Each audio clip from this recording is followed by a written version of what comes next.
Hello there, guys, and welcome back to my channel for the first official live player rating show after Chelsea have become the ultimate champions of Europe for the first time since 1998, for the first time that I've actually witnessed it. And we were just speaking about it off air.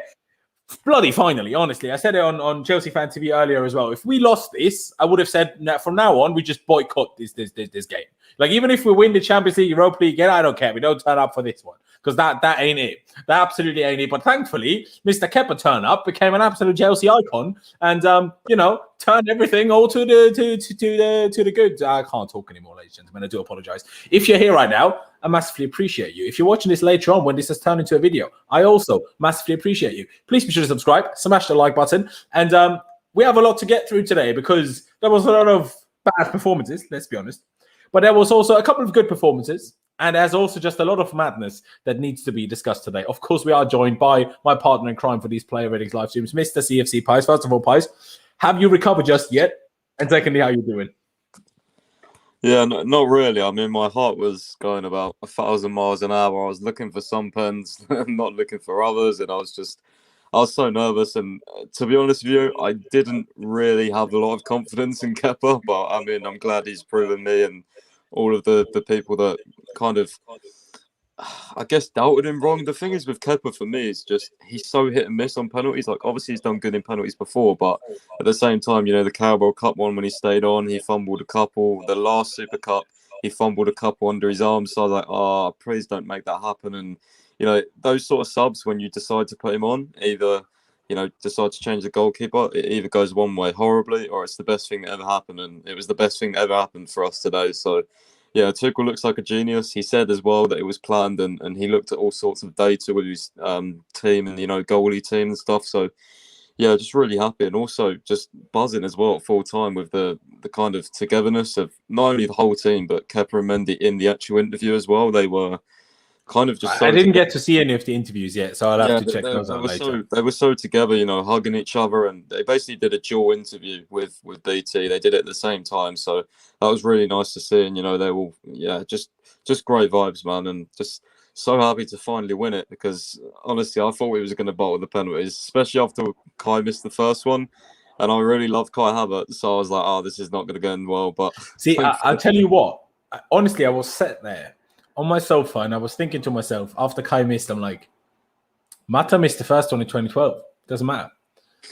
Mata missed the first one in 2012. We're going to win. It's fine. It doesn't matter.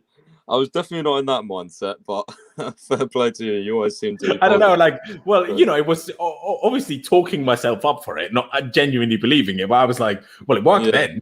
It might work again, type thing. Trying to find common similarities to other situations. So, yeah, and, exactly. But yeah, again, the team that shoots first ends up winning. That seems to be a bit of a crazy thing with penalties as well. It seems to be whoever takes second always loses. But yeah, there's more pressure on the ones that go second. There's a reason why teams pick to go first. Yeah, it's good that we got to go first. But yeah, I'm buzzing, man, for sure.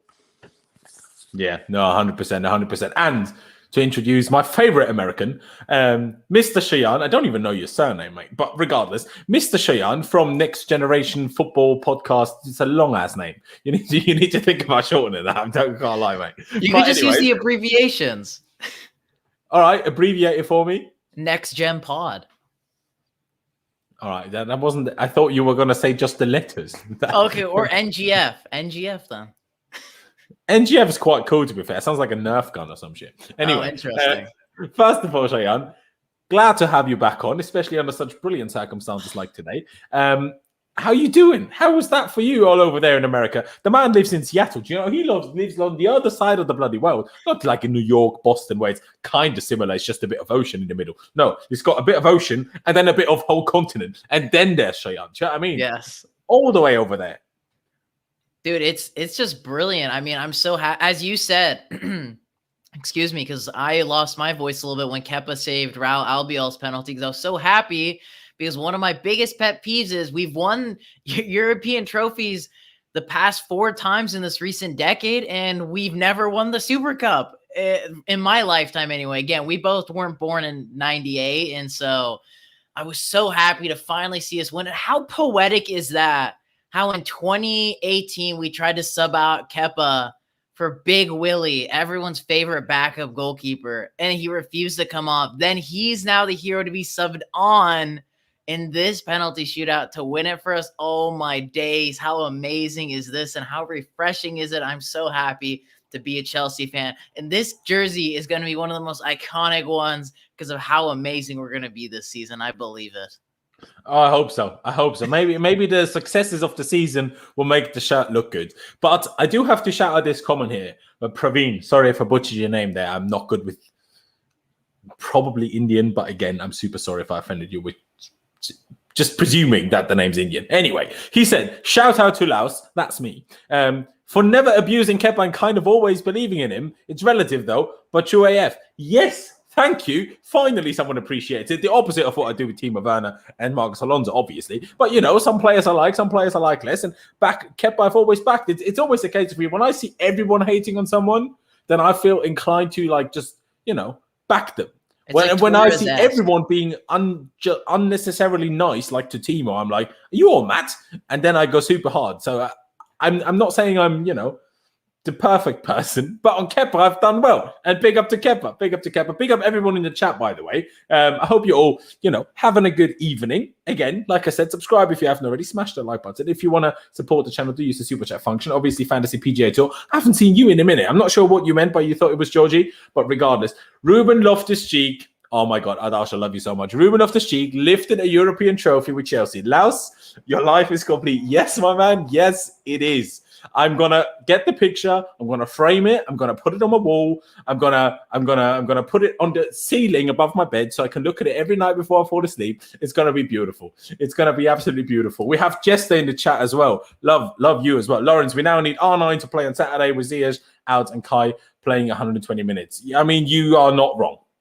Unless we haven't sold Tammy by then, you never know. Maybe Tammy gets a last Premier League hat trick or some shit. You know, Fantasy PGA Tour saying, I've always criticized Kepa. I like him as a guy, but not a player. But well played tonight, lads.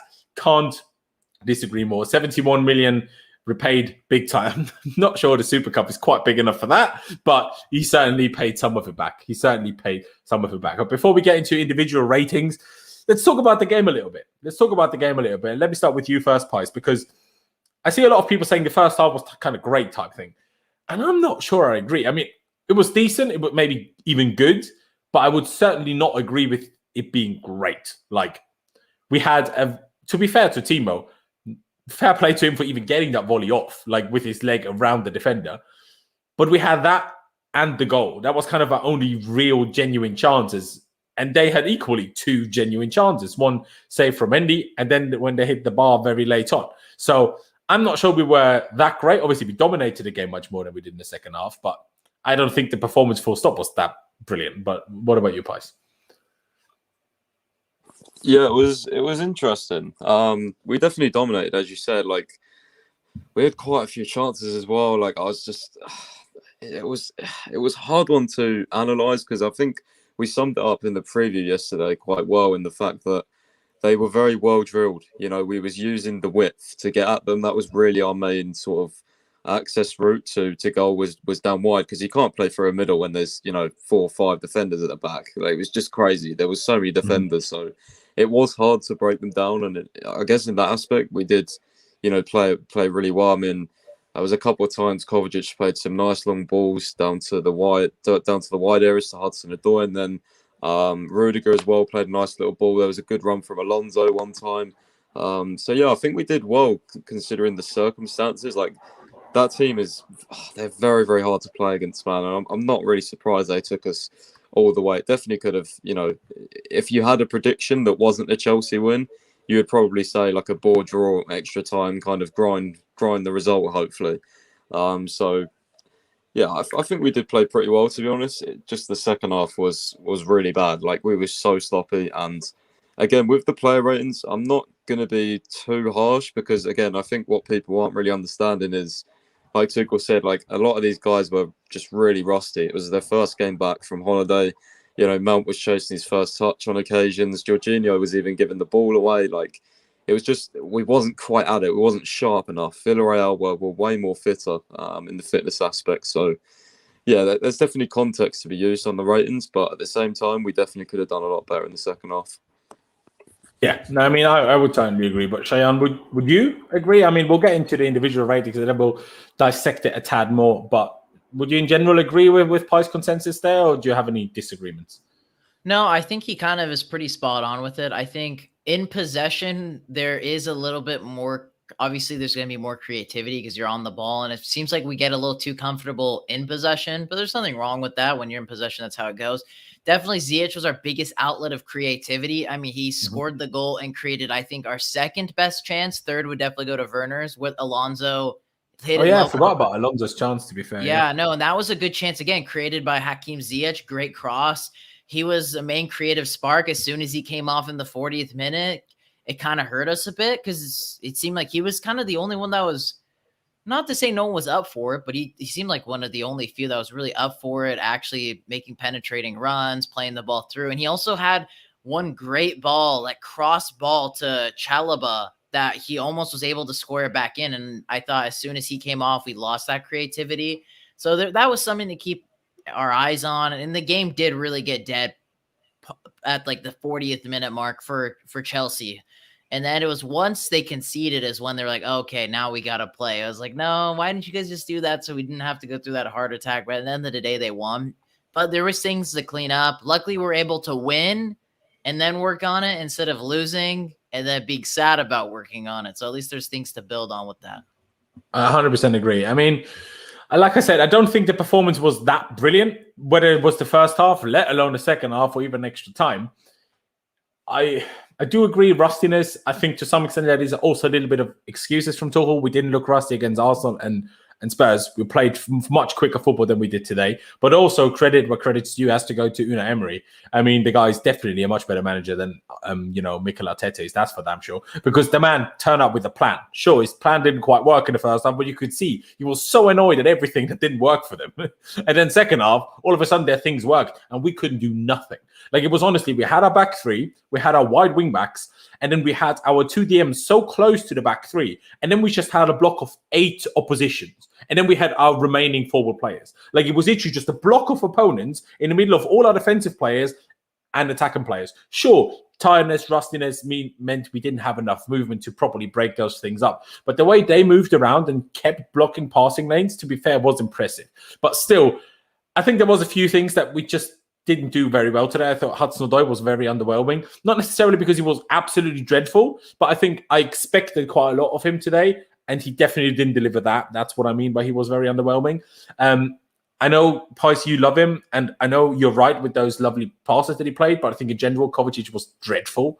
I mean, the ball retention was awful. The work rate was shocking until the 121st minute when he turned up with a slide tackle. To be fair, there was one other good slide tackle close to the box, close to the corner flag.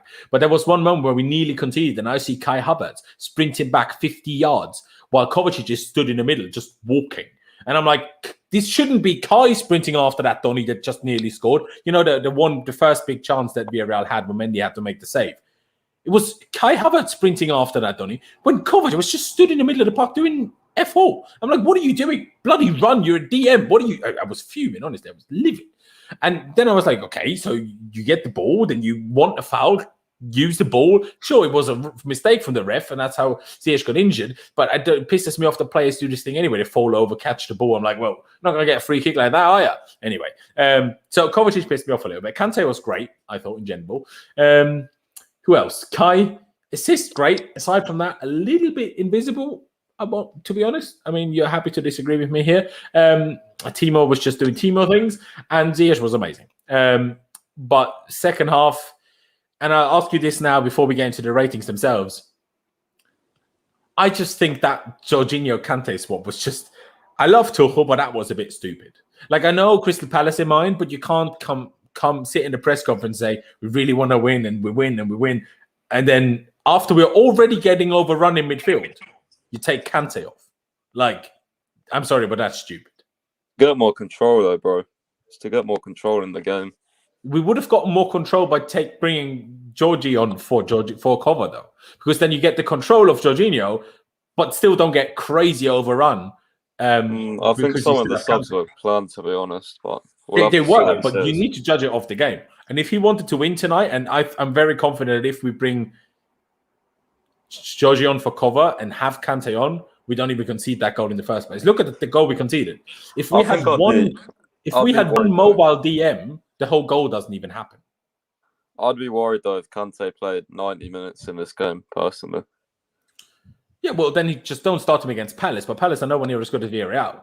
I think we can much more comfortably deal with Palace with Jorginho and cover together than we can deal with Villarreal with Jorginho and cover together, if that makes sense. Maybe. We'll have to see what I mean, we will never find out because it will be Jorginho and Kante on Saturday. But for me, it just didn't work. I mean, look how awful we were. I mean, I know what Cheyenne said after they scored, we got a big control back. I to some extent disagree. I think just Villarreal didn't press us anymore. So we just had the ball then.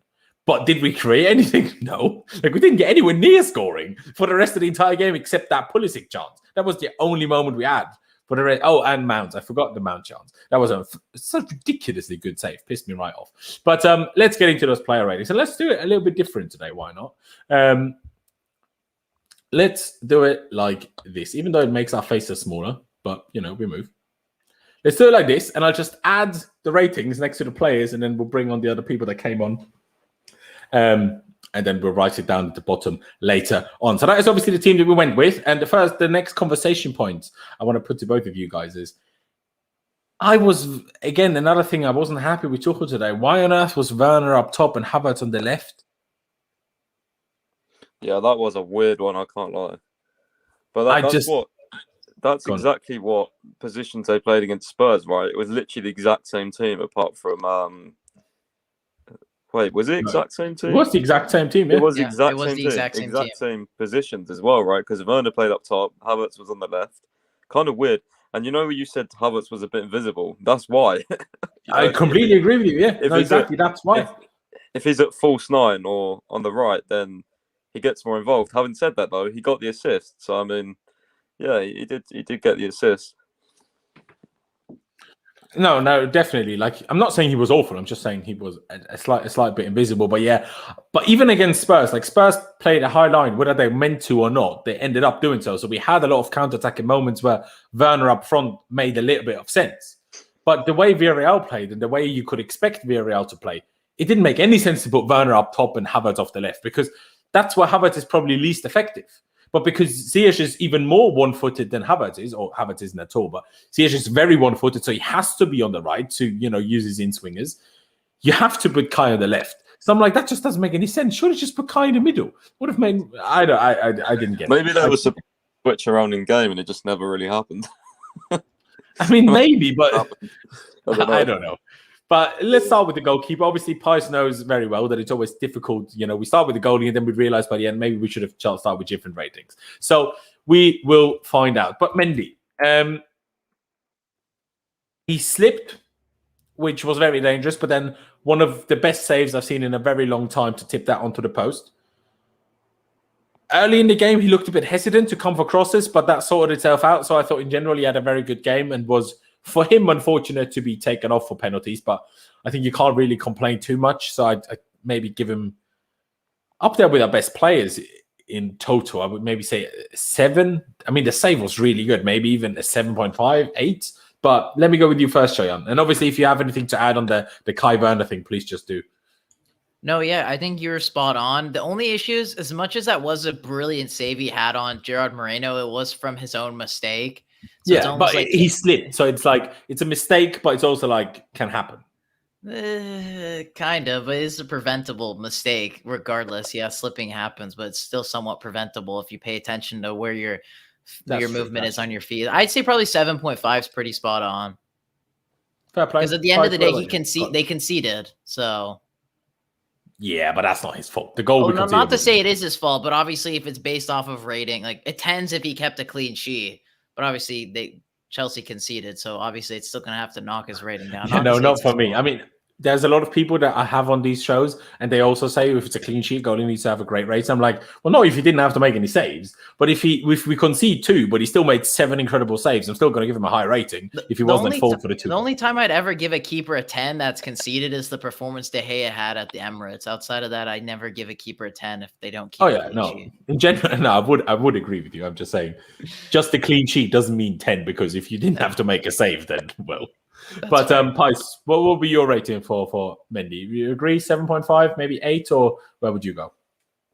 Yeah, for me, I mean, I'm not really going to blame him for the slip. There was only really one thing he did wrong in the whole game, and that was the pass off the pitch to Rudiger. He passed it off the pitch, and I was like, oh, that was a rare missed pass. But yeah, I mean, apart from that, it was pretty solid. I'll go with 7.5 to kick things off, just because I think if we go too high, then it's hard to sort of, obviously, it seems to get everyone really, really high if we start the keeper high usually. So we'll start with 7.5 and see where we go, I think. Yeah. Which way shall we go? Shall we go left to right or right to left? Left to right. Let's go left to right. Rudiger, the man that was at fault for the goal we conceded. Let's be honest. Sure, Jorginho gave it away just before, but we regained possession. And Rudiger just gave it away super unnecessarily. But outside of that, it was very good. I mean, could have been sent off. I know you will tell me, but it was a good tackle. He got the ball. Yeah, at the Euros, there was about 3 red cards for the identical tackle. So, and they didn't change the rules since then. So either 3 refs at the Euros got it wrong or the ref tonight got it wrong because that follow-through was very, very dangerous. And I think the guy's lucky not to get injured. Obviously, I know he didn't mean it. He just wanted to make a statement tackle, and fair enough. But don't raise your legs like that. You don't take the risk of injuring other players. Like, I don't care whether we like the opponent or not. Just don't do it. I don't like it. Like, I don't like that guy could have had his career ruined with that follow through, and it just doesn't. It's just is unnecessary, especially for a tackle to clear the ball off the pitch. You know what I mean? But obviously made a mistake for the goal. But outside of that, was one of our better players. Like, outside from the mistake, if that makes sense. So I don't know. I'd probably say overall maybe a 7, and then a mistake takes him down to a 6, maybe 5.5 because it was quite a drastic mistake. But let me go with you first, Pice. How do you see it? First of all, the tackle. Do you agree at all with me, or and then obviously the rating? I think it was a bad tackle, but he did win the ball first. So I can kind of like, after he did it, like he kind of was like, oh, you know, he kind of looked like he knew he did a bad tackle, but at the same time, he's kind of defending himself. Because I think he looked like the opposite. I thought he looked like he was like, what are you all on about? Why are you all angry at me? No, I think it was like one of those in his mind where like by his face, he looked like he knew he did something wrong, but then obviously because he was pointing his hands and, you know, I think he was like trying to defend himself, but knew he did something wrong at the same time. And I think he knew it was a dangerous tackle because he won the ball first, but obviously the follow through was really bad. And there was a couple like that in the Euros that got red cards. So, yeah, I'm going to go over 6 again. I think the goal obviously was not good. He gave the ball away. It was just, that's what I mentioned when I started off this live stream, is the second half. We just give the ball away all the time. Like the first half, we had the ball. Like we had like 75% possession or something. Like I thought we was just going to cruise through the first half, like even a 1-0, just, you know, kind of be a boring second half, but keep the ball. But no, we really, really did give ourselves a test. So I'll go over 6 for Rudiger, just because I think that goal was obviously vital at the time. It meant that, yeah, we did have to obviously play even more minutes, which isn't good for Saturday. Yeah, I agree. But Shayan, what about you? 6, or would you go higher, maybe even lower than that? 6, easy peasy lemon squeezy. Pi said everything correctly. I would say this though about the tackle. It's like Rudiger-esque shithousery. And I know, I understand you guys are like a little touchy about it. Like it could have ended his career, but like I was kind of in for that. I was like, oh, this is total Rudiger shithousery. He didn't obviously mean to do Don't anything. get me wrong. I love the tackle itself. Just the raising his leg on the follow through wasn't necessary. But when you kick the ball like that, your leg kind of just goes up. So I don't think he meant it. Rudiger's never the guy. But not that high. Guys, you know what I thought at the time? I thought maybe that he was like doing that as revenge, as the guy on that did the. I thought it might have been the guy that kind of went up for Ziyech, you know, when he dislocated his shoulder. I thought because that was Pau Torres. Yeah, it was a different guy, but at the time I thought, oh, that's probably the guy that injured Ziyech. Maybe, yeah. Because I was like, that is a mad tackle. That was like a revenge tackle, you know what I mean? It was kind of like a... I was actually looking at my phone at the time, and I heard like the sound of the tackle on the TV, and I was like, what? Yeah, I was like that. I was like, oh, that's a get one back kind of tackle, and it just wasn't. It was just Rudiger being stupid. But yeah. Yeah, no, exactly. But I think a 6, like I said, outside of the mistake, I think he was actually pretty decent, if that makes sense. Let's get to Zuma first, who obviously was in the end subbed off for Andreas Christensen throughout the second half, but actually is one where I'm struggling a little bit because there was a lot of crosses that came into the box that were more dangerous than it maybe should have been. I'm not sure if he was at fault for any of that. But I'd need to see it back and pay more attention to him specifically. But if he wasn't, then I don't think he was bad at all, to be honest with you. Like, I think he was pretty solid. I don't know, maybe 6.5, 7-ish. Let me go with you first this time, Cheyenne, before I get to Pies. Bang on. That's exactly what I was thinking. He read my mind like it was a book. 6.5 or 7. Kurt Zuma looked absolutely crisp like a chip. Pies, you need to know, Cheyenne loves Zuma and will cry many floods of tears if we do tell him to get Jules Koundé. No. Okay, Bro, we've recorded for a 1 hour recording about a week ago, and all he was telling me for about an hour is how great Zuma is. I mean, Fair enough, bro. I'm the same with Kovacic, right? I get really offended when people diss Kovacic. I was not happy, even though he didn't play great. The 120th minute or 190th minute tackle when he was dead on his legs, and that kind of hyped me up. And no one tweeted about it, so I was like, "Oh, piss off, you guys." Hey, to be fair, someone on the Chelsea Fan TV stream earlier even donated mentioning just that tackle. What a legend that guy is! Well done to him. But so, Cheyenne, did you have anything else to add, or shall we put it to Pies in terms of rating? So, Pies, would you agree? Is the decider. There you go. 6.5, 7? 6.5 for me, I think. Fair play. I think that's probably just about right. Because he was decent, but like he wasn't like good either. Like, in a weird way, the central centre back wasn't really like tested that much today. It was all about the wing backs and the wide centre backs and the midfielders. Zuma kind of had a fairly straightforward game, if that makes sense, and also he was obviously taken off when we struggled more and more, if that makes sense. So it's a tough one. But then we get to potentially the man of the match, because Trevor Chalobah, fantastic performance. I will say this as a small caveat before we hype him for the next 5 minutes. He's not as young as a lot of people think. He's 22. He's the same age as Mason Mount. So let's not treat him like he's 18. He's 22. He's played 3 seasons at professional level already with Ipswich, with Huddersfield, and with Lorient in Ligue 1 last season. But still, to make his full debut, as far as I'm aware, to make his full debut for Chelsea today and play like that, incredible. Like Ipswich, bro. Like Huddersfield. This is just, I can't believe it. Like, you don't remember when we didn't win at Huddersfield when they were in the Prem? Yeah, I know, but still, like, those are not. Nowhere near Chelsea level clubs, especially Ipswich.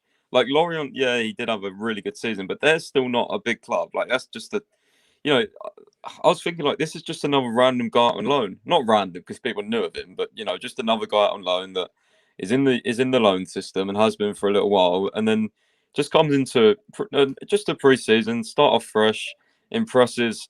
Comes into a European final, has an absolute madness apart from the one mistake where he lost the ball, like towards the, I think you guys know what one I'm on about. It was near the box. He kind of like messed up, but still like, what an absurd performance. The ball that came in, it was like a cross and he stretched to kick it out. Like he overstretched. That was super like, it was like Thiago Silva defending. Acrobatical and everything. It was like Thiago Silva defending in there. Like it really was. Yeah. Except Thiago would have done his hammy in trying that. Yeah, for sure. But still, Thiago Silva would have definitely attempted that. 100%. Yeah. And I'm just like, am I surprised though? No.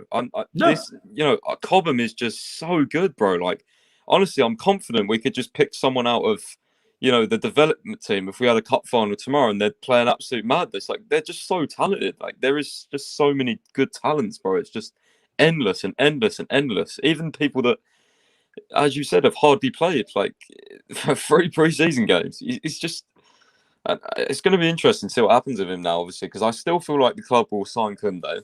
And I would be a bit disappointed if we didn't, because I still think, he's still a top talent. I would like to It get him in. seems like it's going to happen from what all the reliable journalists are saying. But I remember Tuchel did say after the press conference, like, we've still got a few more days to decide on Chalobah, and he was like praising him up a lot. So maybe it's a case of keeping one of Zuma and Chalobah plus signing Koundé, but it's a decision: do we keep Zuma or do we keep Chalobah? Oh, 100% I'd keep Chalobah in that case. Just for me personally, just younger and better on the ball, and just definitely I would keep Chalobah, but it's hard because I don't want to be too reactionary and just, it's only 3 games, but what he's shown in those 3 games are really no flaws. And the good thing is as well, he's so good on the ball, and that's what Tuchel's system's all about. You see those driving runs he was making as well. He's a DM as well, so it's like he's versatile. Like, we might as well just keep him, right? Unless he really wants to play game time, then we might as well just keep him because I think he's really good. Especially because he's an emergency DM option as well. Bro, yeah, like it gives us versatility options. Like, these players are really good in the squad to have, but it'll be up to him anyway. If he wants to play games, then sure, send him out on loan. But for real, man, I'm so proud and impressed with him. Like, very, very good player, man. I agree. What rating would you give him, though? Not a 10 because he made that mistake, but it didn't really lead to anything. But I don't know if I will. I want to go with how he didn't win man of the match, by the way. Gerard Moreno. Who won it officially? What's that all about? He scored an equaliser. It's just, that's ridiculous. Oh, Moreno. Okay. But yeah, I think 9 or 9.5 for me. Okay. Personally, I wouldn't go that high. I would probably go 8 just because I think the defense overall, like, we conceded too many chances and half chances that included him as a unit to give him anything of a 9, in my opinion. But we'll put it to Cheyenne to help us decide now. But like, he was very good, and I think he was definitely the highest rated player of ours today. But I still think we weren't anywhere near good enough to give anyone a 9.5 today, in my opinion. But Cheyenne, what about you? What rating would you give good old Trevor today? This was giving me some reminiscent vibes of last Super Cup final where Tomori came on, bossed up Salah, and everyone was like, "Oh my days! Like, who is this Tomori fella?" And or like when Ake played the FA Cup semi against Tottenham. Yeah, exactly. A bit like that as well. And don't get me wrong, he was great, and his amazing runs forward. I mean, I just wish he crossed the ball more. It's like almost Azpilicueta Morata-esque, where Aspie's that right center back and he bombed forward, always pinged the ball back in. But no, his performance was good. I wouldn't say I don't think he was man of the match personally. I still think there was wrinkles within his game. Bro, really? You don't think he was man of the match? No, I don't think so, personally. That's surprising. Let's see. It's going to be interesting to see who you think was when we get to whoever it was later. But it's good. But what rating would you give him, though? I'd say probably a 7.5 or 8. What? I'm sorry, I don't agree. I can't. 7.5 is a bit harsh, I think. But I think then, as the middle of all of us, probably 8.5. With what Pikes went with, what I would say, and what Cheyenne said. Well, this is just all getting a bit too long. Let me get rid of these spaces here, then. Laurenz, I think this is why I enjoy these streams. I can't lie, Pies. I find it fun when someone like has a different opinion because this is the first time in a while where we've had someone on where I'm just like, I don't agree with them on a really one rating. Like, usually we're like, oh yeah, but this I'm just like, no chance. I just think it's just a wee bit reactionary. That's all. Not to say Pies like at all. If you think he was a 9, totally. I don't like. I think he's, as I said, he was a great performer, but I think it's a little bit reactionary, and he was really good. But when you're a team with a lot of possession, and then when there is defensive moments where Villarreal were attacking, there were moments where he was a little bit nervy. I don't remember where it was. It was like he lost the ball going to the corner, and then he goes down very quickly, and then Mendy ends up just saving the cross because it wasn't a good cross. But there was wrinkles within his game, but it only can get better from here. That's the thing. It can't get any worse, I'm assuming, unless you're Christensen against Barcelona, where it went downhill for a while. But it can only go up from here. Yeah, I mean, I agree. I mean, I still think he was very good. But let's get to Marcus. Let's get to Marcos Alonso, who people might be very surprised about today. And we didn't even specify actually how we scored the goal. Wonderful ball by Marcos Alonso, here. And then Kai made a lovely run, was about here, crossed the back. Timo made a good run here. And finally, for once in our lives, didn't both of the players in the box do the same thing and Ziyech just go here? No. One went into Timo and Ziyech stayed here. So if the cross came short, Timo was there. And if it was cut back, Ziyech was there. Brilliant. And Ziyech then, with kind of a poor connection, but somehow it helped him chip the keeper, made it 1-0. But I mention that because of Marcos Alonso, who, for once today, even though he was officially a defender, was by far our best attacker of the day. I mean, in the second half, I'm not saying he was good, but he was the only one that even tried. I mean, everybody else looked like zombies walking on the pitch. They were all tired. They were all not doing nothing. And at least Alonso was making run after run after run after run. I'm not saying all he did was great, but at least he was trying. Man had to whip in corner after corner after corner. Everyone beat the first man, by the way, which like is something in Chelsea history, that we have a corner taker that beats the first man on every corner he takes. So I think, to be fair, and you know how I really hate is the wrong word, but I hate on Alonso often. Even just yesterday, on the stream yesterday, if you guys watched it, I was very harsh on Alonso. But to be fair to him, for me, he's in my rankings, he's second to Chalobah. I would give Alonso an 8. I know he wasn't great defensively. I get that. But just for the fact that he at least tried all second half and basically tried it all by himself, I think that has to get some extra credit. But let me go with you first, then Shayan, because you went the other way around. But I was happy with him today. Yeah, I thought he was quite decent. It's the typical story of Marcos Alonso. You know, we go into every season like, is Alonso going to be sold? Is he going to be staying? And he always pops up with a first couple of really good performances within the weeks, and then he ends up fading out some point midway through the year, and then somehow comes back into the team. And I think this game was quite good from him. I mean, I think one moment that really stood out for me was, I believe it was in the 90th minute, where he blasted that shot with his left foot from almost no angle. And I thought it went in. I was shocked, but it hit the side netting. I was like, holy shit. He almost just scored an absolute peach of a goal. But I'd say probably 7.5 or 8 for me, all in all, because I think defensively he was all right, a little bit slow. His positioning was a bit bizarre. Sometimes he was all the way on the right-hand side of the field. That's just Alonso. Yeah, I know. No, but to be fair, that's also because he took the corners from the right. So that's why sometimes after corners, he was still on the right. But that was bizarre for me, too. Not to say it's like set pieces were bad, but he was the one taking it, as he's one of our taller players that wins headers. That was so bizarre to me. It's like all we trained this week is in swinging corners. So when Ziyech got injured, who was probably meant to play the whole game and was meant to take all the corners, the only left-footed player to take set pieces was Alonso, so we just had to let Alonso take that. That's what it felt like to me. But, Pais, would you agree? Shayan's making it very easy for himself, also saying 7.528, not fixing on a certain number. But, Pais, you're going to have to make the final decision now, unless you want to go drastically lower or higher. Yeah, personally, I just thought, he was all right. Like, he was good. He made some good runs, but, I mean, that's his job. And just because he did it this game and doesn't do it before, I don't think he should be praised for making runs. I mean, that is his job. It's just he never does it. So when he did do it today, everyone was like, whoa, he's playing really well. When in reality, that's what he's supposed to do. And that's what Chilwell does every game. So, I mean, he was all right. I'm not going higher than a 7, though, personally. Well, I suppose with all of us combined, then it's going to be a 7.5. But yeah, I still think it was. I was pleased with him today, and you know how hard that is for me to say because I'm not a fan of him. But getting to Callum, who I was very disappointed with today. Again, like I said, I think I said it on here already, because I had high expectations. Like myself, Pais, and Alex and Lewis were here yesterday, and I was saying, alongside Alex, that I think Hudson-Odoi could be one of the difference makers and could be one of the reasons why we win this game today from the wing-back role. And for that, he extremely underperformed. And I was not pleased with him. He was struggling defensively. He was not getting past anyone.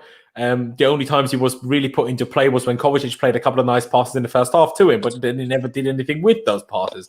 And the fact that, and Aspie, and I know Shayan is a big fan of him, but a lot of credit has to go to Aspie. The man is 32 years of age.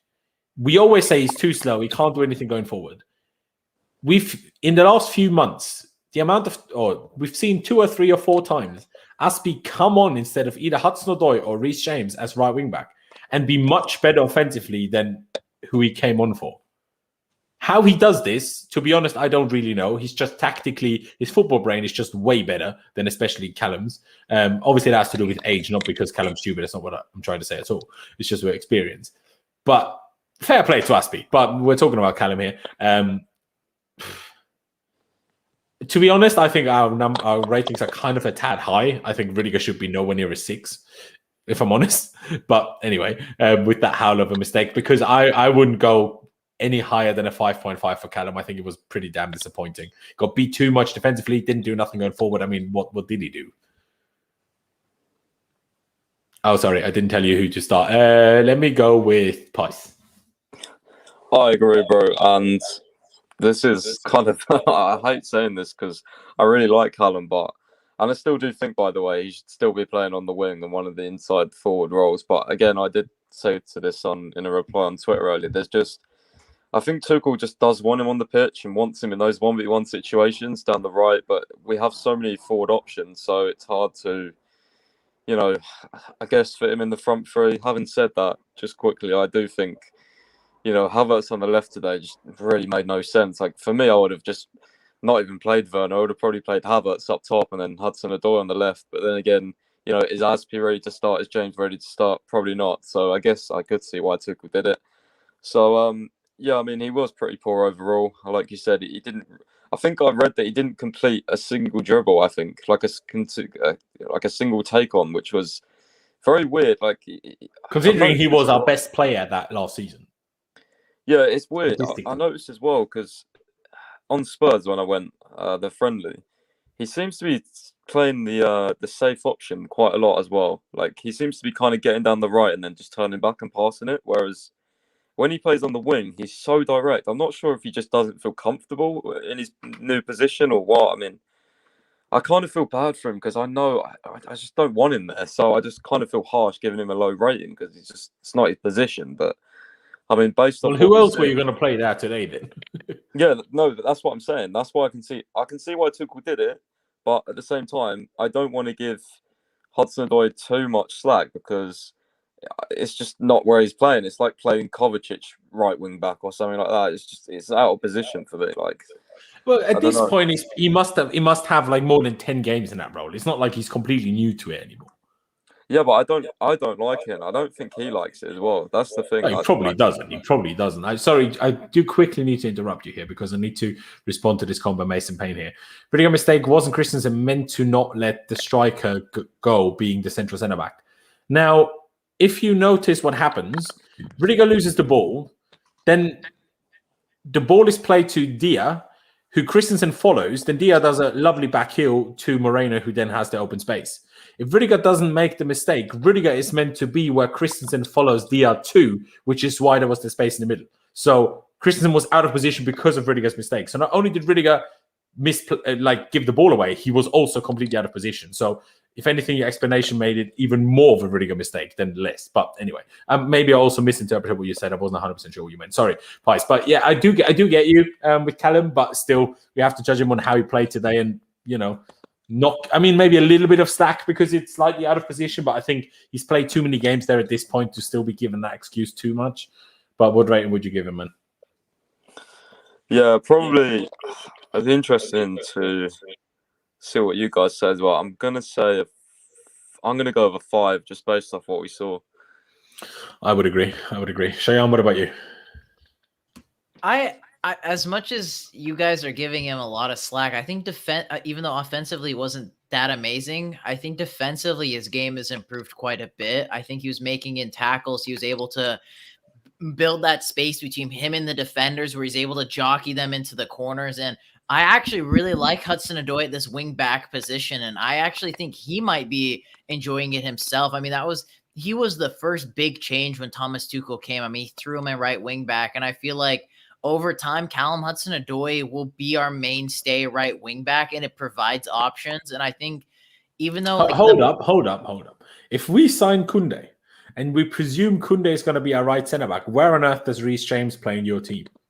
Well, Koundé doesn't exist in my mind in this situation, so that's the other thing. Fair enough then.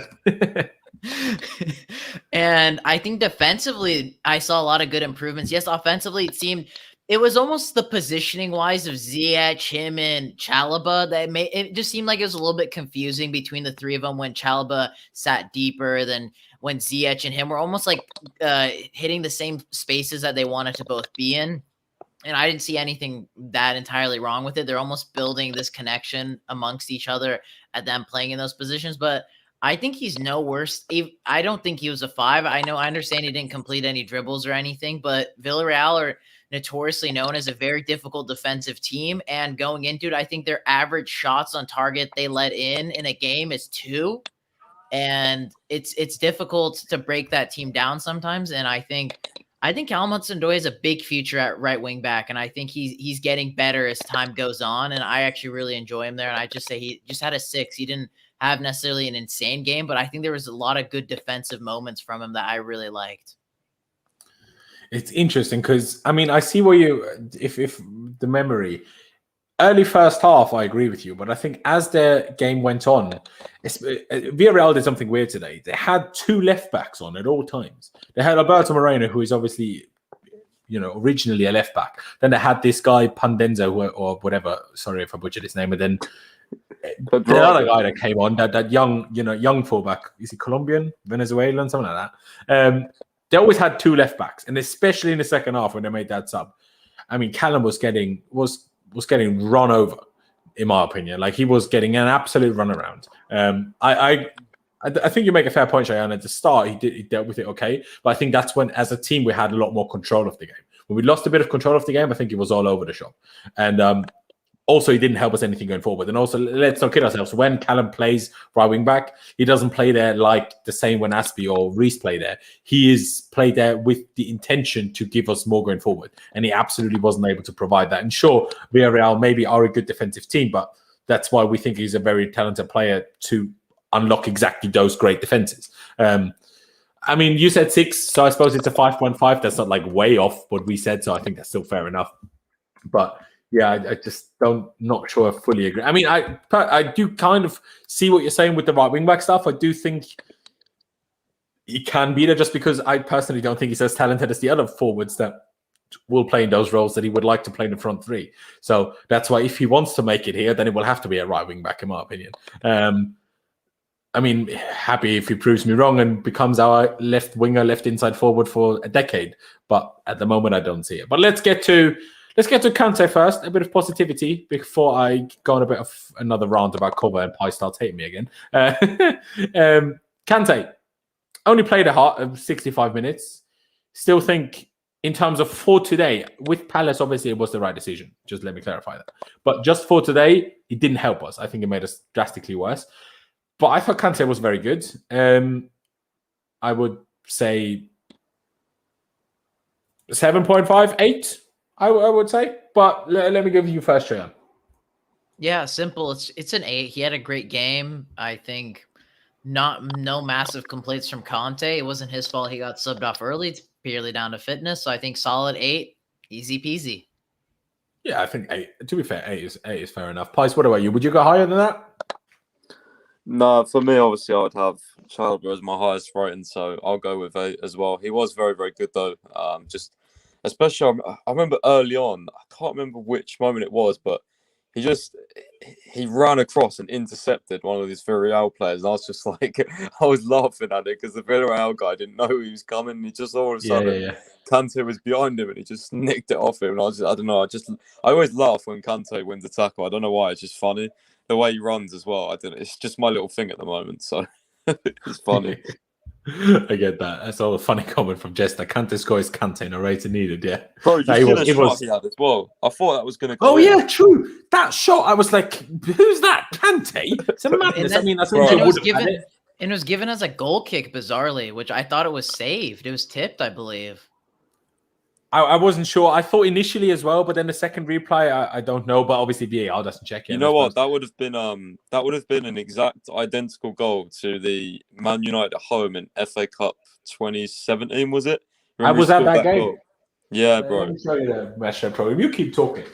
Yeah, he had that exact same shot into the same corner, I think, and that would have been pretty much identical. It was a mad shot. Yeah, All yeah. right, Lawrence, you want to chill with the flexing? Like, we get it. You do cool things with your life, unlike us. I thought he was going to tell me I'm flexing because I have a £3 match day program. Bro, they're the best. Those little £3 match days. They're great. Yeah, that's sick. Yeah, but let's get to Mr. Mateo Kovacic, who. Yeah, I was very unhappy with him today. Again, he did play some lovely passes in the first half, but they were probably about 3 or 4. And 3 or 4 do not make up for the rest of the kind of shite that he produced, aside from that 121st minute tackle, which was a great tackle. And also that good tackle close to the corner flag, which I touched on earlier. But I just thought he was really poor otherwise. He didn't have a connection with Kante. He didn't have a connection with Jojo. He didn't dribble forward except once. And then obviously he got fouled and that, the Ziyech thing happened. So that's not his fault, but the refs. But still, I don't know. I was super unhappy with Kovacic today. Super unhappy. The one time he shot and he had quite a lot of open space and somehow he managed to hit defender anyway on his shot. I was very, I know I was going to go Hudson-Odoi 5 and then I probably might have gone Koba even 4.5. But now that we gave Joe a 5.5, I probably would go Koba 5. Even though that to me seems a little bit high. I know Pys will rate it up a little bit anyway, but so maybe I'll stick to just my personal thought. But I was really unhappy with him today. But Pys, tell me how wrong I am. I mean, the whole thing about Cover is I just think he's just massively disrespected. I feel like he's kind of what we used to be like with Jorginho, and now Jorginho is so good. It's kind of it's backfired on Cover, and I just feel like personally across the whole fan base and what I see, I just feel like he's massively underappreciated. I feel like people don't appreciate his work rate, and people. But where was the work rate today in that moment that I mentioned when Kai was sprinting for 50 yards and he was stood there doing nothing? I don't even remember that moment, to be honest. Maybe I'm not saying you're wrong in general. I'm just saying you're wrong on today. I agree with you in general that he's underappreciated, but I think today there wasn't enough work rate and there wasn't enough of the things that people don't appreciate him for. Bro, we would have conceded without that last minute dart across the pitch in that tackle. 100%. They was literally in on goal if he didn't get there. So I think that was the main. I don't know. I just feel like. Yeah, but okay. I always feel like it's not Cover. Let's not overhype this tackle either, though. He ran and slid. He was dead. Comfortable slide tackle. He was dead. I know it was late in the game, but by that logic, the whole entire Villarreal team is amazing because they all went on a sprint to try and counter-attack. I mean, Tuchel says, he said before, he would wake him up at 3 a.m. in the morning and he would fight for Chelsea. And I just feel like there's double standards. He played he woke up at 3 a.m. in the morning today.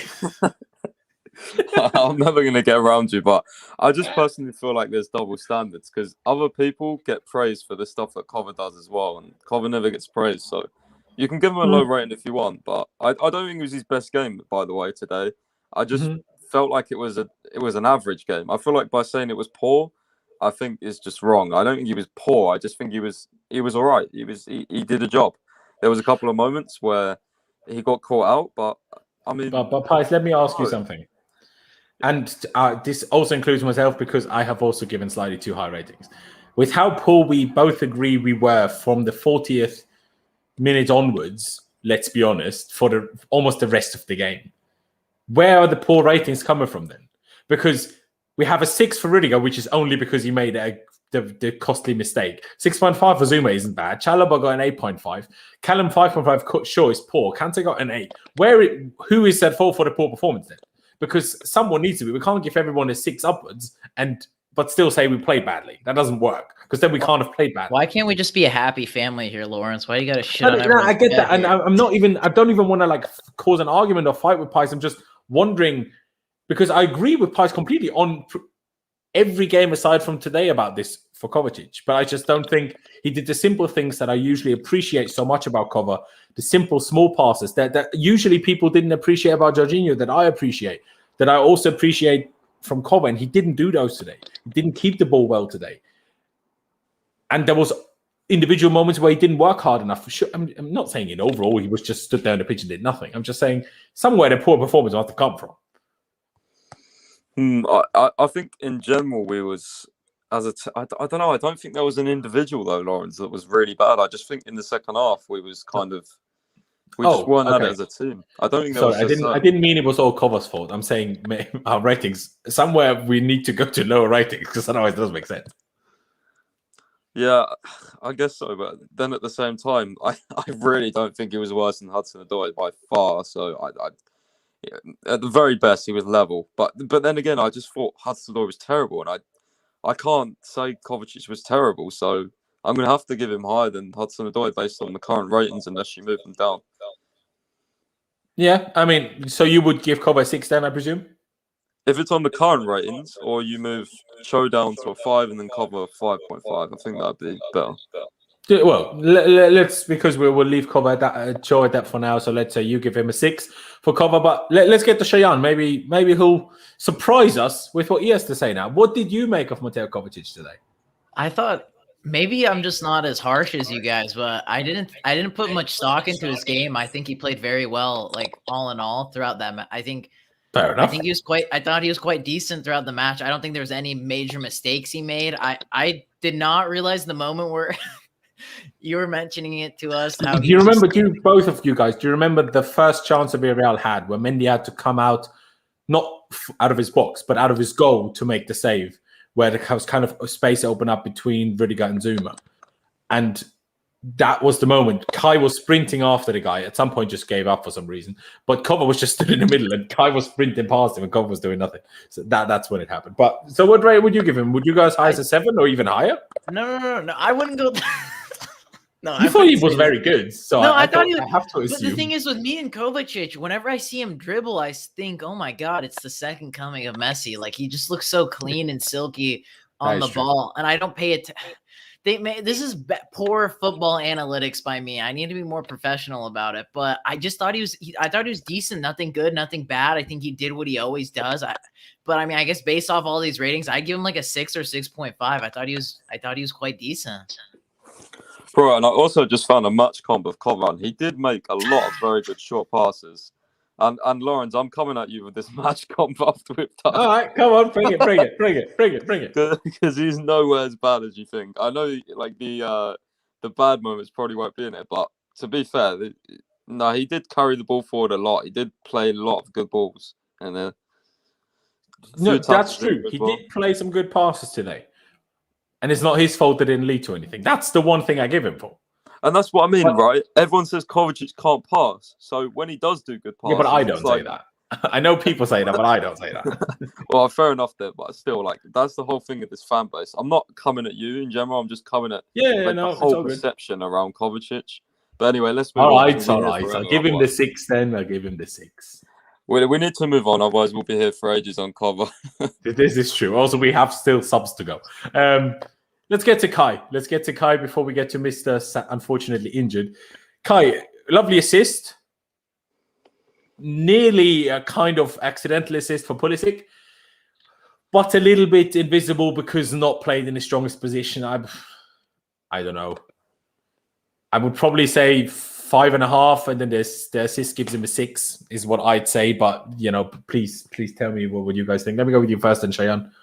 It was a clear 7. What are you talking? When you said 5, 6, I was like, what do you want? Yeah, don't understand. I mean, he had one shot in the side at him, which was a decent effort. But I just thought we were poor today. That's why I can't give these high ratings. But we won, man. That's the difference. Yeah, we won a penalty, so we built different. We won this game. We won a trophy. You see these boys munching on that medal? Like it can't be that bad. You probably give Kalou for the Munich final like a 10.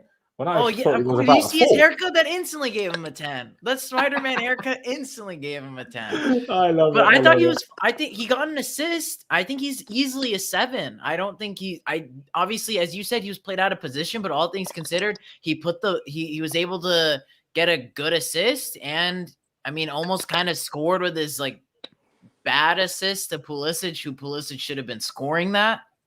I think he was just a 7. Bog standard performance. He got an assist. Like, I think Kovacic had a decent performance. That was a 6, and Havertz had a decent performance, but he got an assist. So I'd say it just gives him a 7. Fair enough. Pice? Yeah, I'm going to agree as well. And I just want to add, he was very fluid in his movement as well. I thought he took up a lot of good spots, which he always does. And he got very tired towards the end. It was very obvious. Yeah. Also, he missed the pen. Just want to throw that in there. Yeah. Shit, I forgot about that. But maybe that knocks him down to a 6.5. But at the same so an time, assist puts him up a full point, but a missed pen just because we won anyway, only by minus 0.5. But we won. See, the key point here is, but we won anyway, and it's a curse. Like, guys, let's think about it. Let's go down memory lane. Every penalty we missed in a Super Cup shootout was by our striker. Think about it here: Lukaku, Tammy, Havertz, all strikers. That's Illuminati confirmed. That's 3 in a row. There's something going on there. And he did move up to sort of striker at that point as well. So you're all right. He did. Right. That is very true. So you would give him 6.5 then, Pice? I feel like it's a bit low, but I think we'll go with it.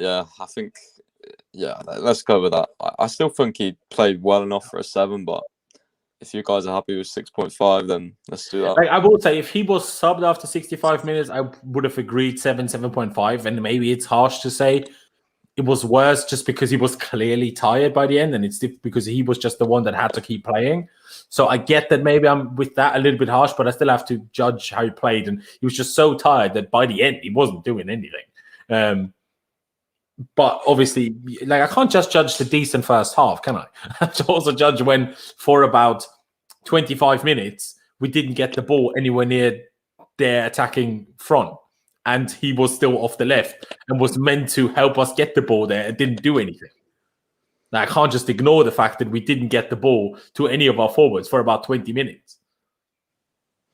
That's true. So that's why I would have said 5.5 maybe plus the assist. But hey, if we overall want to agree on a 6.5, that's not too far off where I would have gone. So I'm absolutely okay with that. So 6.5, yeah, be okay with that? Yes, I think that's fair enough for him. And then we get to Ziyech. Now I remember what Cheyenne means. He just maybe didn't play enough to be official man of the match. But for rating for the time he played, Ziyech is by far the highest in my opinion. But before I give my rating, let me actually go with Cheyenne first. Give it a bit of hype. Come on, bro. Give it a bit of hype. As a brown man that views brown man recognition, this man played nice, very nice, as they say in Borat. And I think he's probably like if we give Chalobah an 8.5, he's a 9. He's a 9, but in my eyes, I'm the one he's missing for the 10. So he's a 9 for me. Easy money. Done and done. This guy's gonna absolutely be waxing Pepe's cheeks when the season starts. Easy peasy. But Pepe's cheeks? Yeah. Well, I know he's not going to defend him, but like they're both right wingers, and Arsenal fans like suck up. I see. That's how irrelevant that Pepe is. When you say Pepe, I just think of the Porto. The Porto. How would that happen? If we draw Porto again in the Champions League, maybe. But yeah, I guess. Yeah, fair enough. Yeah, 9. Now I'm just thinking of Pepe having a beard. Because didn't you say we'll shave him? We'll wax him. So it's gonna hurt even more. Make his head even bolder. Although, do you remember, guys? You know how obviously Pepe all these years ago, Real Madrid was always bald, and then all of a sudden after summer, he turned up with hair on his head, and he looked like the weirdest Donny I've ever seen. But yeah, no, Ziyech was brilliant. Ziyech was absolutely fantastic. Like Cheyenne mentioned, that ball over to Chalobah earlier, from that, I think, a free kick, or was it a ball played out? What a ball that is. Like, that was outside of the boot curler. What a ball. And I think Chalobah, to be honest, can do a little bit more. But obviously, he's a centre-back, so I'm not going to criticise him for it. But I'm saying a different player in that position potentially scores. What a ball. And obviously, the goal as well. And there's another, the free kick for Zuma that Zuma unfortunately put over a little because he just about didn't get his foot high enough. What a free kick too. Ziyech was incredible. Not 10 incredible like Malik put in the comments, but I would certainly say 9, if not 9.5. But what about you, Pice? I can't remember how we do this. Like, is it just rating off based on he played? Because obviously, I mean, Chalobah. If he started and came off because he's injured, yes. If he played because he came on as a sub, and that's almost a bit different. I know it doesn't really make sense, but you just say what you would rate him, mate. and then we find a combined conclusion of the three of us. Well, no, I mean, until he came off, for sure injured, then yeah, probably like a 9. But I just feel like Chalobah was obviously man of the match for me, and he played all day. No, I would actually agree, but that's what I meant. He's man of the match because he played. But in terms of rating while on the pitch, Ziyech was better. I'm happy to give him a 9 then if it's just based off the minutes he played. Fair play. Let's quickly talk about the injury. Obviously, Jester saying here could be out for 6 months. He sent me a link as well. I mean, that's obviously very worst case scenario. Let's be honest. Likelihood is he dislocated his shoulder. Obviously, there could be more to that. You can tear a tendon. You can, what's the other word? Well, rip, but also, what's it called when you when you roll your ankle and you don't tear the tendon, but it's just like stretched. There's a word for it, isn't there?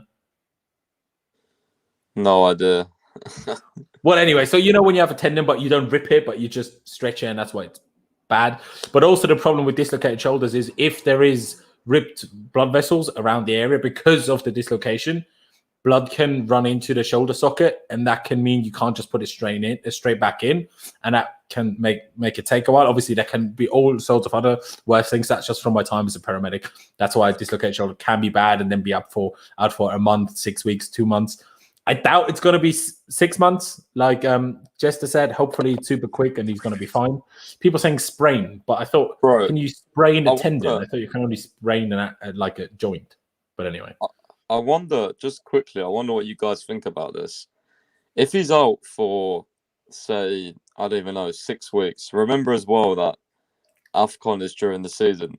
Do you guys think we might go back in for Adama Traore? And then make Callum the winger again? Well, no, I feel like if Ziyech is out for a while, I feel like him and Callum but then we'd sign Adama as the right wing back and make Callum the winger again, if that makes sense. Or they can do both really, because Adama is a winger, but you could turn him into a winger. Not really.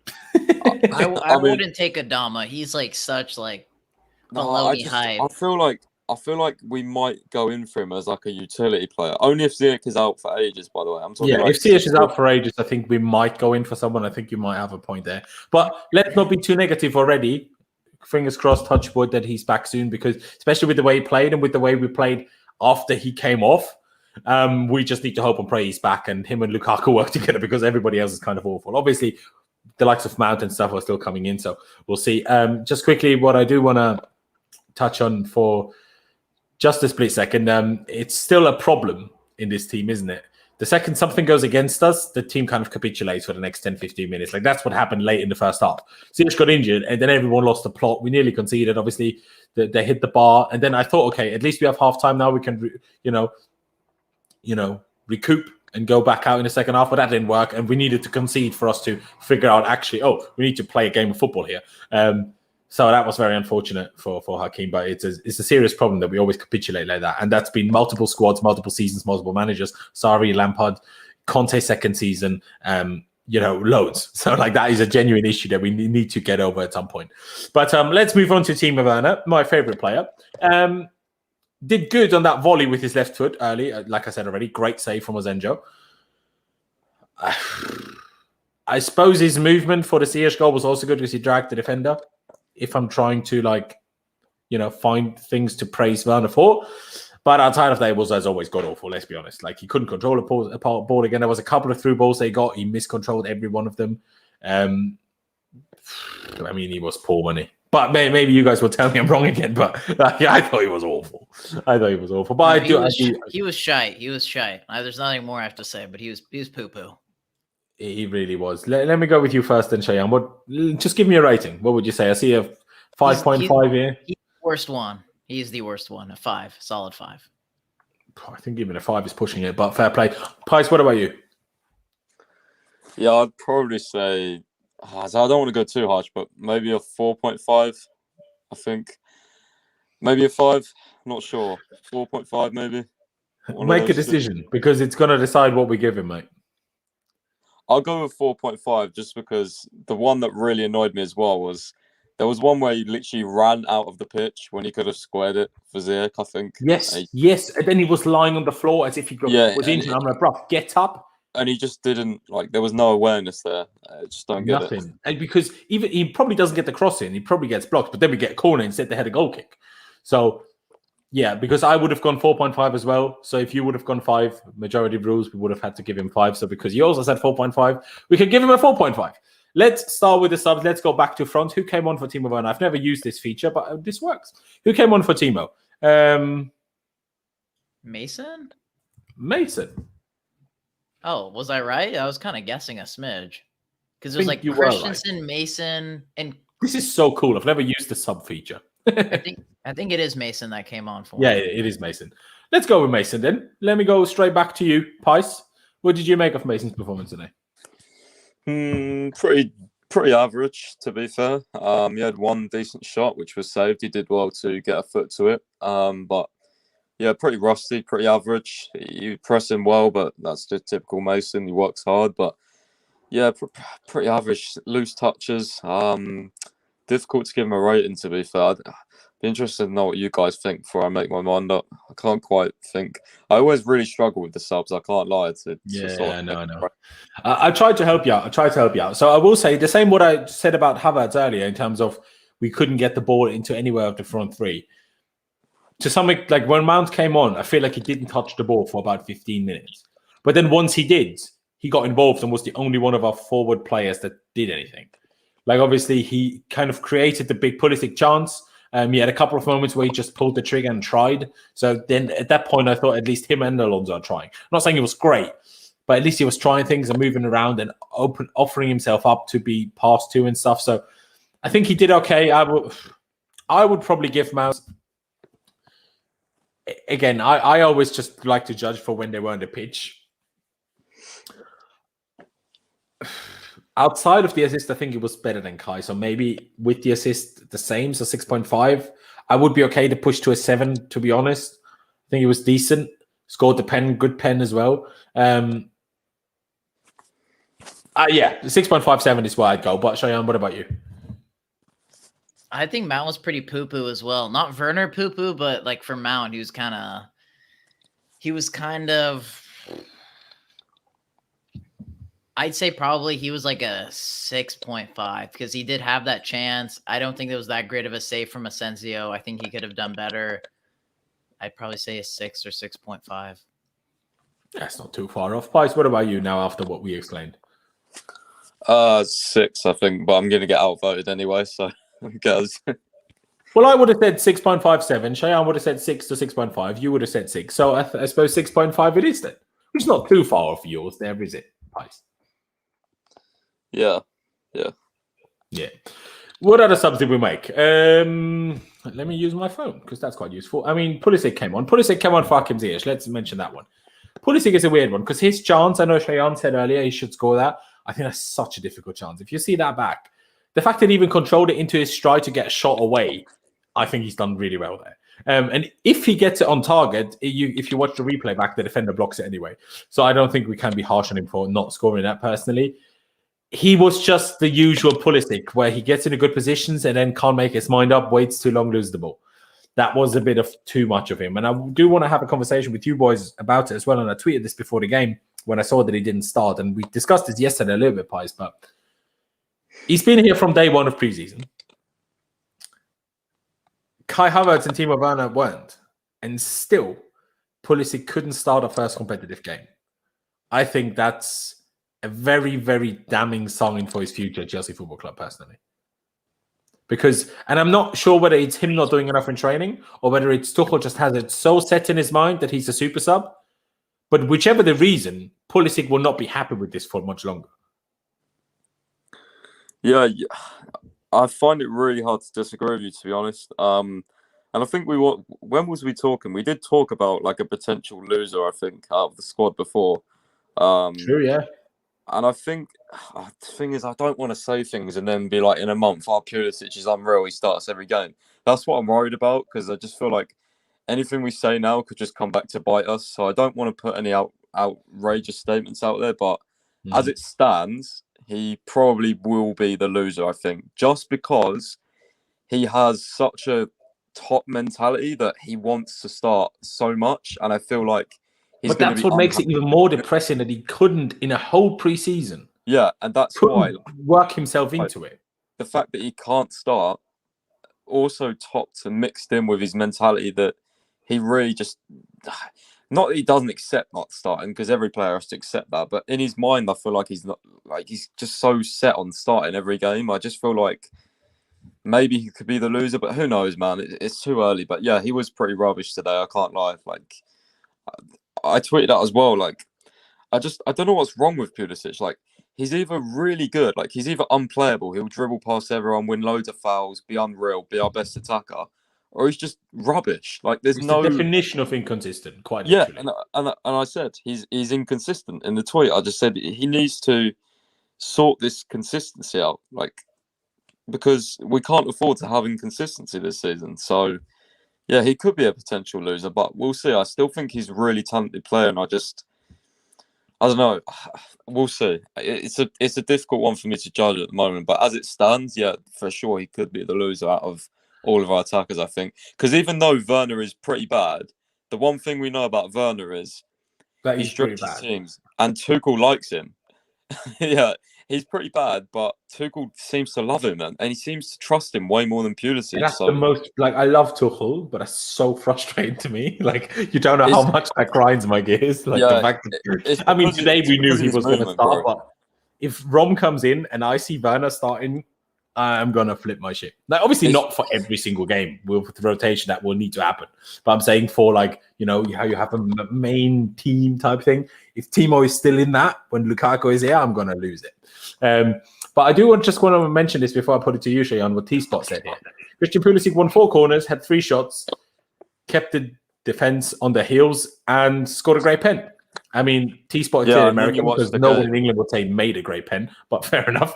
And then you actually watched the game and he was pretty rubbish, not just stats. Yeah, that's the thing. Like, it's almost like, remember yesterday when Alex, your expert, told us that Asensio was the worst keeper in all of Europe. Did you see him today? The man was incredible.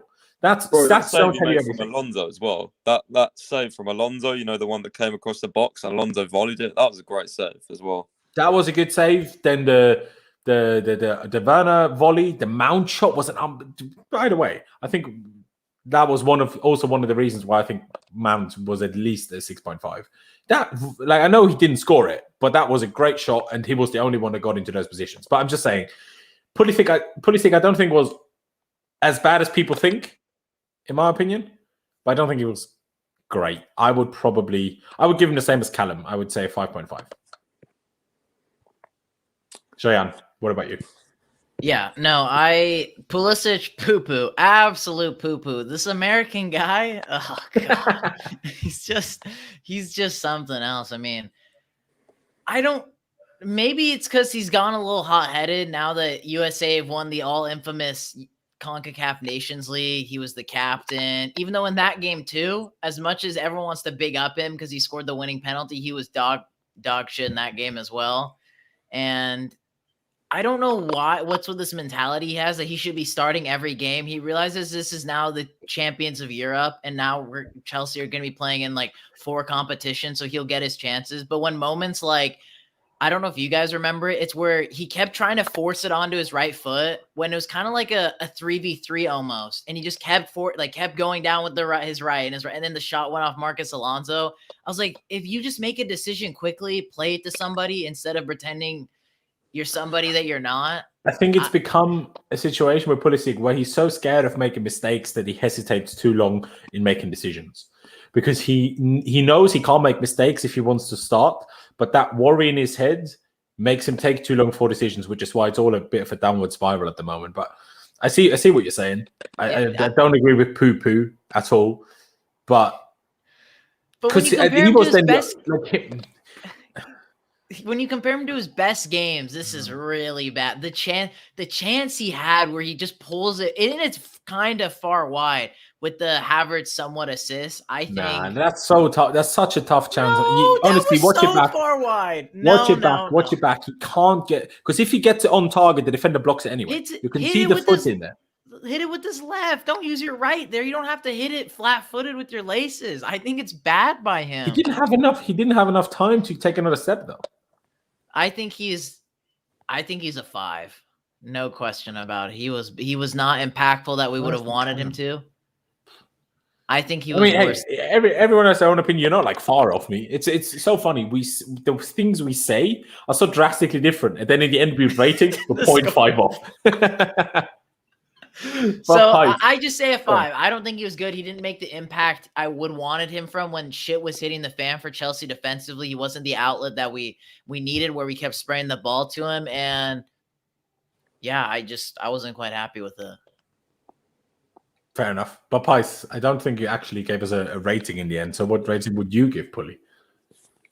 For me, probably gonna go 4.5. I think. Bloody hell. Okay.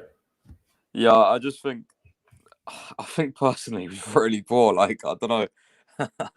Well then, 5 it is. I'm disappointed with him, bro. Like, especially because he's getting these chances that he needs to take. I expect so much more. Okay. No, hey, fair enough. Fair enough. With Kante, obviously, Jorginho came on for him. Tried to get around this quickly because, it's literally 2 a.m. for me. I don't know. He gave the ball away also before the goal. Obviously, we re-won it then. So, like, how much of the blame do you still give Jorginho if you actually won the ball back already anyway? I don't know. I think it generally was good. I was very happy with the amount of over-the-top balls he tried today. Not all of them were perfect, but I'm happy to see that he plays them. Also, I think he looks great with the blonde hair. I can't lie. I think it looks hilariously good. But anyway, the pen was lovely. The shush was amazing. I would say 7, 7.5, 7, something like that. Pice, what about you? Yeah, either or really. I'd probably say, I don't know, 7.5 just because of that cold penalty in the shush. I think just giving bonus points for that. That was cold, bro. I love him. That was too cold. Fair play. Cheyenne, what about you? Jorginho.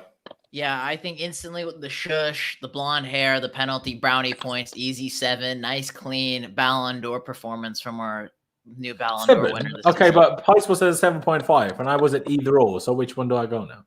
Okay, we go 7.5. I don't mind. He's a future Ballon d'Or winner, so whatever we think is right is right. Brilliant. Let's go to Aspie. Let me go. He's one of your favorite players, if not your favorite player, Cheyenne. What would you give Aspie? And don't say 10. Damn, why do you gotta be reading my mind like that?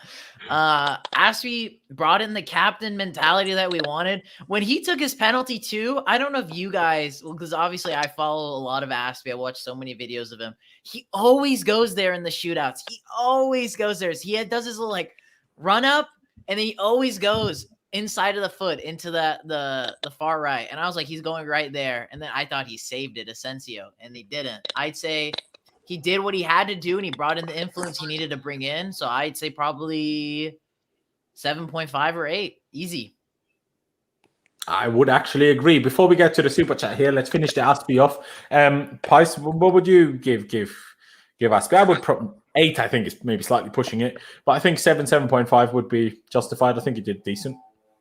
Yeah, I think 7. I don't think it was as good as Jorginho. I think Jorginho's, again, like you said, the over-the-top balls as well. I really felt like he tried to get us forward, and I really appreciate that. Also, the sentimental things like the shush and a really, really good penalty as well. But yeah, in terms of Aspie, 7 solid. He did well.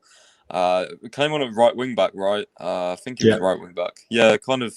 I don't really like him in that position, but Aspie always does a job, man. Like, he always does a job. He's always good on the ball. Always, tries to bring us forward and just does his best. And we just have to appreciate him while he's here because he's been there so long. And yeah, he just still puts in a great shift for us. So I'll give him a 7. I think it's solid rating.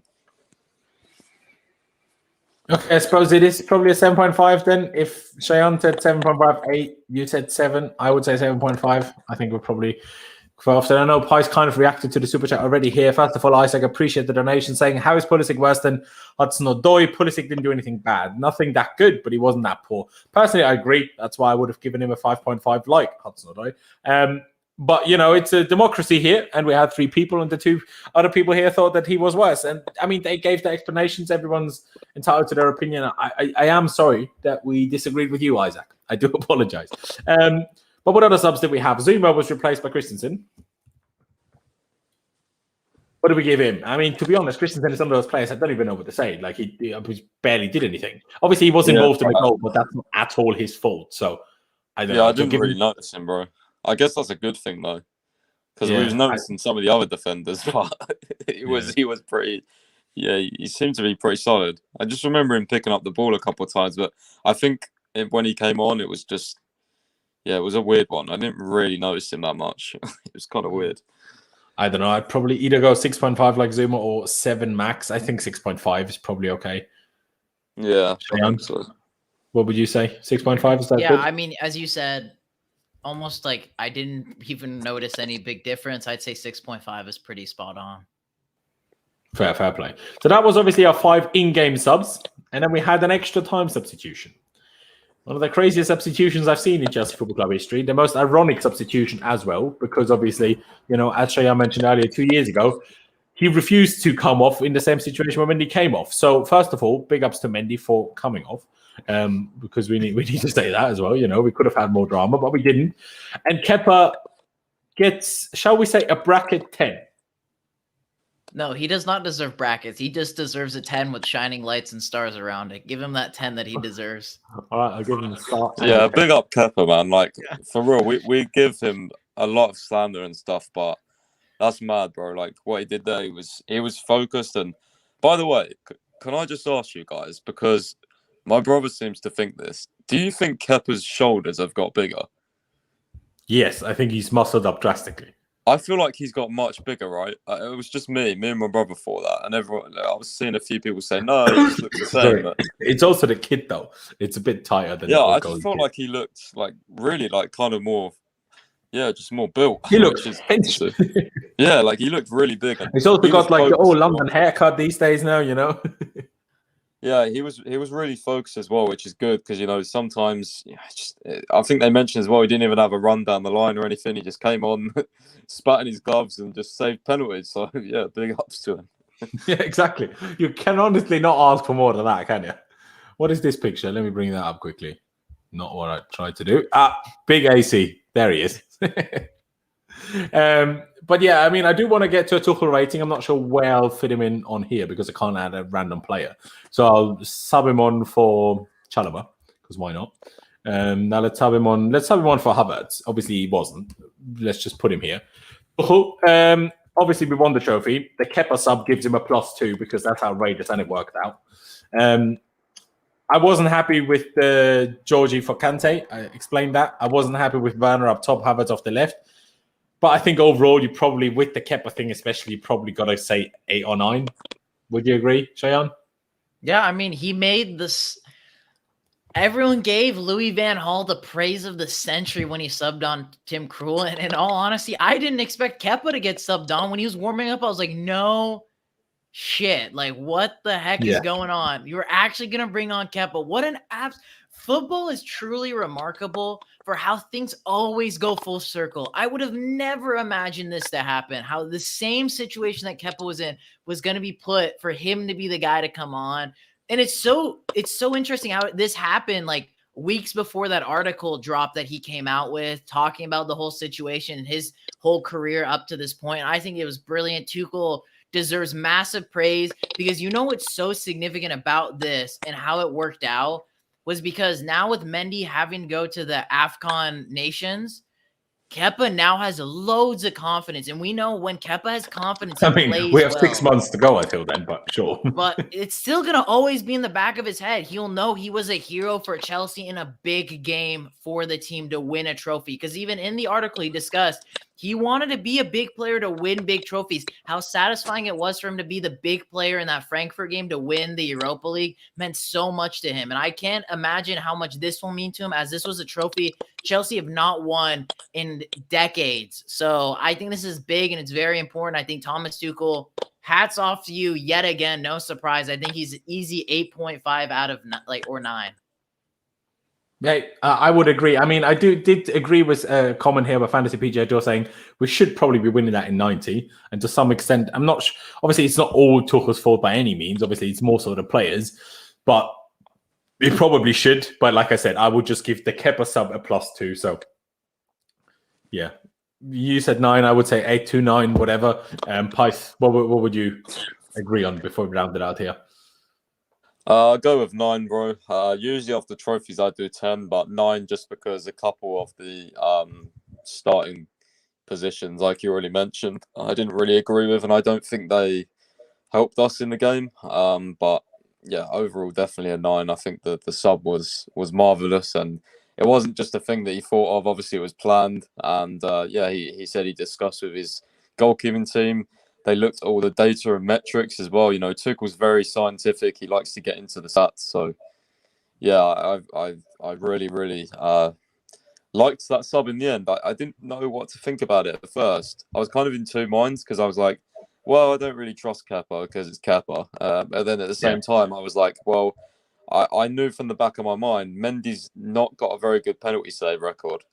So yeah, he often dives early and it's really weird because he's huge, but he's not really good at saving penalties. It doesn't really make sense. But that's kind of the reason, because he's so big, he struggles to get down low quickly enough. I guess, yeah. Yeah, so I mean, do you notice that he saved 3 out of 25 penalties only in his career? Well, Kepa, I'm pretty sure he's now at 7 just for Chelsea. Yeah, it's definitely 6.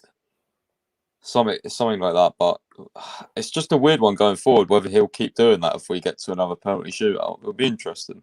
Will be interesting. So, would you agree on a 9 though, Pice? Oh yeah, for a 9 Tuchel, yeah. Fair play. All right, so here we are, ladies and gentlemen. We're going to round it out here. I appreciate every single one of you that has been watching, especially if you've been watching up until this point, because even if you're in England, it's 1:15 in the morning at this point. Just to round it out here, a lovely picture of our good friend Kepa being carried on shoulders by the legend that is Aspie. What a picture, what a sight to behold. Ladies and gentlemen, I really do appreciate every single one of you that has tuned in. If you were here, if you're watching this at a later point, if you're watching this later on when this has turned into a video and you got to 1 hour and 32 minutes, you're a legend. Anyway, subscribe if you haven't already. Smash the like button. Appreciate the donation earlier. If you want to become a member, there's a link down in the description if you're on your phone, or join button underneath if you're on desktop. Thank you to Pice for joining me. Of course, thank you to Cheyenne for joining me. We'll see you tomorrow for whenever Lukaku is announced. I'll be on as quickly as I can to talk about that with Con, if Con is awake by that point. Otherwise, I'll see who else I text. Otherwise, if that for some weird reason isn't announced, I'll be live at probably 6 p.m. And then on Friday, we will be live earlier at 3 p.m. UK time with Lewis and potentially somebody else, where we'll be previewing the Crystal Palace game and also doing a Premier League prediction, like a full table prediction from 1 to 20. And then at the end of the season, taking a look how right/wrong we were. Ladies and gentlemen, I really do appreciate every single one of you that has tuned in. Thank you guys for watching. Up to Chelsea, the ultimate champions of Europe. For the first time since 1998, the ultimate champions of Europe. Thank you guys for watching. Up to Chelsea, and I'll see you next time.